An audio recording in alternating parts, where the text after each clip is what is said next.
जय माता की। बोलो गुरुदेव महाराज की जय। सागर से भी अधिक गहराई है जिसकी, हिमालय से भी अधिक ऊंचाई है जिसकी, आसमान से भी अधिक असीमता है जिसकी, और धरती से भी अधिक सहनशीलता है जिसकी, ऐसे मेरे गुरुदेव को शत शत प्रणाम। जय माता की। Pray to your Guru for your well-being and always respect your Guru as they always makes us better by their guidance in our life। एक समय की बात है, एक राजा थे और वह राजा रोज ही एक महात्मा जी के पास जाते थे, उन्हें ही पूजनीय मानते थे और काफ़ी श्रद्धा भी थी।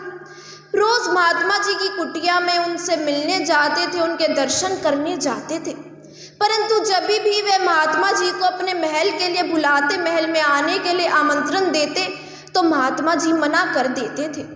तो एक दिन राजा ने भी जिद लगा ली कि महात्मा जी आपको मेरे महल में आना ही पड़ेगा।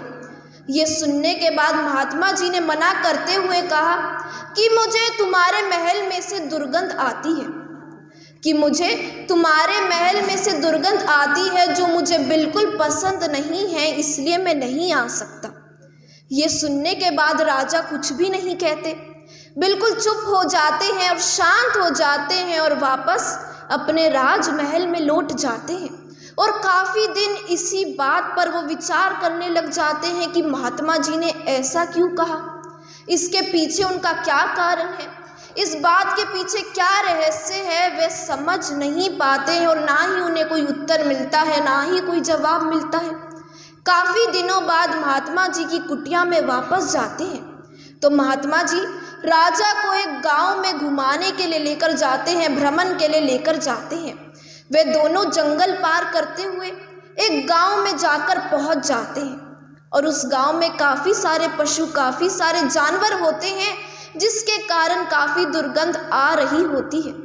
और जैसे ही राजा वहाँ पर पहुँचते हैं, राजा महात्मा जी से कहते हैं कि महात्मा जी हमें यहाँ से चलना चाहिए, क्योंकि यहाँ पर बहुत बदबू आ रही है, बहुत दुर्गंध आ रही है जो मुझसे बर्दाश्त नहीं हो रही, इसलिए हमें यहाँ से निकलना चाहिए।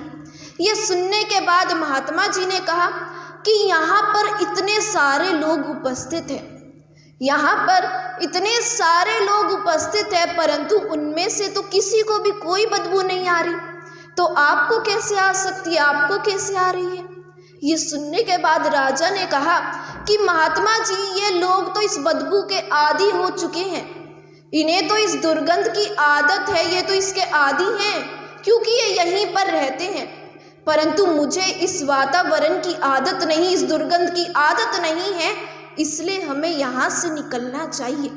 ये सुनने के बाद महात्मा जी ने कहा कि आपके महल में भी यही हाल है कि राजन, आपके राजमहल में भी यही हाल है। आप ऐश्वर्य के, अभिमान के, अपने अहंकार के और अपनी माया के इतने आदी हो चुके हैं कि आपको इनके सिवा और कुछ भी अच्छा नहीं लगता। जो आपके महल में माया का वातावरण है, जो आपके महल में ऐश्वर्य का वातावरण है, उस वातावरण के अलावा आपको और कुछ भी भाता नहीं है, कुछ पसंद नहीं आता। इसलिए साधु संत महात्मा सदैव एकांत में ही अपनी पूजा तपस्या करते हैं, सदैव अकेले जंगल में ही अपनी पूजा पाठ करते हैं, क्योंकि जिस दुनिया में हम रहते हैं, इस ऐश्वर्य में रहकर हमारी तृष्णाएं रोज़ बढ़ती हैं, हमारी इच्छाएं भी रोज़ बढ़ती है कि आज हमें नए कपड़े लेने हैं या हमें अपने लिए कोई गिफ्ट लेना है, और इन्हीं तृष्णाओं के कारण हम भगवान से ही दूर हो जाते हैं।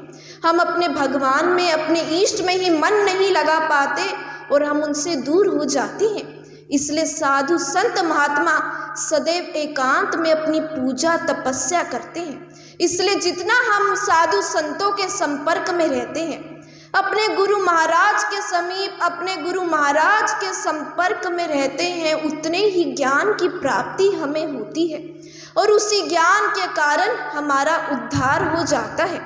डिग्री तो हमें किसी भी कॉलेज से मिल जाएगी, डिग्री तो हमें आसानी से किसी भी कॉलेज से मिल जाएगी, परंतु ज्ञान तो केवल और केवल साधु संतों के चरणों में और गुरु महाराज के चरणों में ही मिलता है। जय माता की। अगर हम दूध में नींबू की कुछ बूंद डाल दें या कुछ भी खटास मिला देते हैं तो वह दूध फट जाता है, परंतु अगर उसी दूध में हम चीनी डाल दें या शक्कर या खांड डाल दें तो वह आसानी से उस दूध में घुल जाती है, आसानी से मिल जाती है। उसी प्रकार गुरुदेव महाराज कहते हैं कि अगर हम जीवन में किसी भी कार्य को क्रोध के साथ करते हैं, अपने कड़वे व्यवहार के साथ या नफरत के साथ करते हैं तो वह कार्य कभी भी पूर्ण नहीं होता और हमें कभी लाभ नहीं होता, सदैव हानि ही होती है। और ऐसी जगह पर क्रोध पर, नफरत पर कोई संबंध भी नहीं टिकते।